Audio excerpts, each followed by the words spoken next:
एक सवाल बच्चों का बड़ा आता है मेरे पास कि ये जो इंटरमीडिएट है जिसमें एक साल 11th में पढ़ना पड़ता है और एक साल 12 में पढ़ना पड़ता है, अगर इंटरमीडिएट की हम बात करें तो इसमें 11 और 12 ये दोनों इंपॉर्टेंट है कि नहीं। जो हमारा फाइनल एग्जाम होता है इंटर का, तो उस फाइनल एग्जाम में, इंटर के एग्जाम में 11 और 12 दोनों से क्वेश्चन पूछे जाते हैं कि सिर्फ 11 से, कि सिर्फ 12 से। ये बातें बड़ा परेशान करते हैं किसी बच्चों को। 11 का इंपॉर्टेंट है कि नहीं, 11 का इंपॉर्टेंस क्या है, इसमें पढ़ाई का जो हमारा लेवल है उसका हमारे रिजल्ट पर क्या असर पड़ता है, ये सारी बातें मैं आपको क्लियर करने वाला हूं इस वीडियो में। पहली बात तो आप ये जान लीजिए कि इंटरमीडिएट जो 2 साल का होता है 11 और 12, कभी भी एडमिशन होता है तो 11th में होता है। आप सभी जानते हैं एक साल 11 में पढ़ने के बाद 11th का होता है फाइनल एग्जाम, और 11th के फाइनल एग्जाम में जो बच्चे पास कर जाते हैं उनका ऑटोमेटिक एडमिशन हो जाता है 12 क्लास में। 12 क्लास में अलग से एडमिशन नहीं होता। कई बच्चे ये भी सवाल करते हैं कि हम डायरेक्ट 12 में एडमिशन करा सकते हैं कि नहीं, डायरेक्ट 12 में रजिस्ट्रेशन करा सकते हैं कि नहीं। तो नहीं, ये कभी नहीं हो सकता, डायरेक्ट कभी नहीं होता। कभी भी एडमिशन 11th में होता है और 11th वाले एग्जाम दे करके ऑटोमेटिक कहाँ आते हैं, प्रोमोट होकर के तो 12 क्लास में आते हैं। तो ये पहली बात तो आप समझ लीजिए। अब चलिए 11 का फाइनल एग्जाम हो गया, हम 12 में आ गए। अब 12 में आने के बाद कई बच्चे ये भी होते हैं कि जिन्होंने 11 की पढ़ाई ही नहीं की, जिन्होंने 11 को ढंग से पढ़ा ही नहीं, 12 में आने के बाद वो सोचते हैं कि अब हमें पढ़ाई करना है। यहीं पर जो है ना कंफ्यूजन पैदा होता है कि जो हमारा फाइनल एग्जाम होने वाला उसमें क्या होगा, क्वेश्चन कहां से आएंगे, हमारी तैयारी जो है 11 की है नहीं।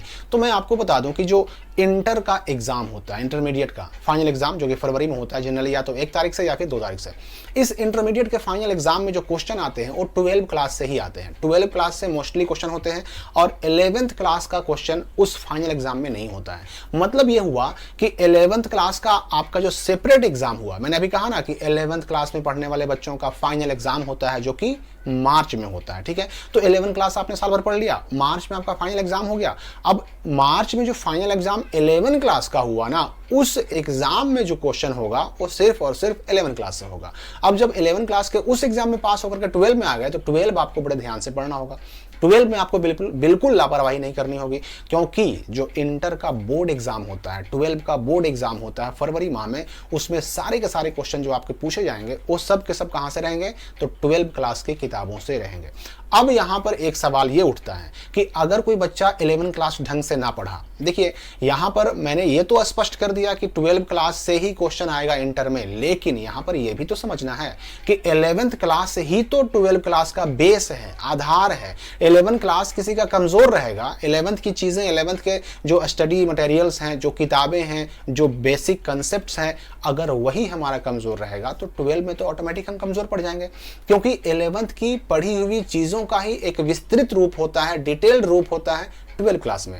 अब सोचिए कि अगर कोई मकान, कोई घर अगर बनाना हो, उसकी नींव ही कमजोर हो जाए, तो नींव कमजोर होने से मकान तो कमजोर ही बनेगा और वो मकान कभी भी धराशायी हो सकता है, कभी भी गिर सकता है। ठीक वही हाल है यहाँ, अगर आपका 11th कमजोर रहा तो 12 कमजोर रहेगा। बहुत सारी बातें जब 12 में जाएंगे तो आपको समझ में नहीं आ पाएंगी, बहुत सारी चीजों को आप समझ नहीं पाएंगे, उसके बेसिक कॉन्सेप्ट्स को समझ नहीं पाएंगे, दिक्कत होगी समझने में, पढ़ने में दिक्कत होगी। तो 11 इसलिए महत्वपूर्ण हो जाता है। हाँ, ये है कि आपका क्वेश्चन कभी भी 11 से नहीं आता बोर्ड के एग्जाम में, लेकिन अगर 11 कमजोर तो 12 कमजोर, और 12 कमजोर तो फिर आपका फाइनल एग्जाम भी गड़बड़ हो सकता है। इस बात का आपको ध्यान रखना है। यहां पर एक बात का और खास ख्याल रखना है कि जो 11th क्लास का एग्जाम होता है वो लेता तो बिहार बोर्ड ही है, लेता तो बिहार स्कूल एग्जामिनेशन बोर्ड ही है, लेकिन उसके लिए सेंटर कहीं और नहीं जाता। वो एग्जाम आपके अपने स्कूल कॉलेज में होता है, वो एग्जाम आपके अपने टीचर लेते हैं, वो एग्जाम आप अपने क्लासरूम में बैठ करके देते हैं। हाँ, कॉपी भेजता है तो बिहार बोर्ड भेजता है, क्वेश्चन भेजता है तो बिहार बोर्ड भेजता है, लेकिन उसकी कॉपी चेक होने के लिए कहीं नहीं जाती। आपके अपने स्कूल कॉलेज में एग्जाम हो जाएगा,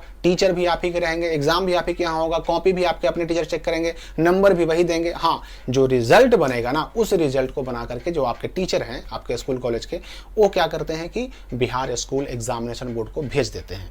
मतलब ये एक फायदा होता है 11th क्लास में। जबकि अगर हम 12 क्लास के फाइनल एग्जाम की बात करें जो फरवरी में होता है, तो उसमें मामला यह है कि उसमें भाई एडमिट कार्ड आता है, सेंटर कहीं और जाता है और उस सेंटर पे जाकर के आपको तय रूटीन के हिसाब से एग्जाम देना पड़ता है। तो ये चीजें समझ लेनी है। तो 11 का एग्जाम में जनरली किसी को फेल नहीं किया जाता, ये भी याद रखिएगा कि 11th का जो फाइनल एग्जाम होता है जनरली उसमें किसी को फेल नहीं किया जाता, लेकिन चूंकि पिछले 1-2 वर्षों से सख्ती बढ़ रही है तो इसलिए हो सकता है कि कुछ स्कूल कॉलेज वाले अगर उन रूल्स को फॉलो करने लगे तो किसी को ड्रॉप भी कर सकते हैं, 1 साल रोक भी सकते हैं जनरली, लेकिन किसी को 11th क्लास के फाइनल एग्जाम में फेल नहीं किया जाता है। ऑटोमेटिक सारे बच्चे 12 क्लास में प्रमोट कर दिए जाते हैं। तो इन सारी बातों का ध्यान रखिए।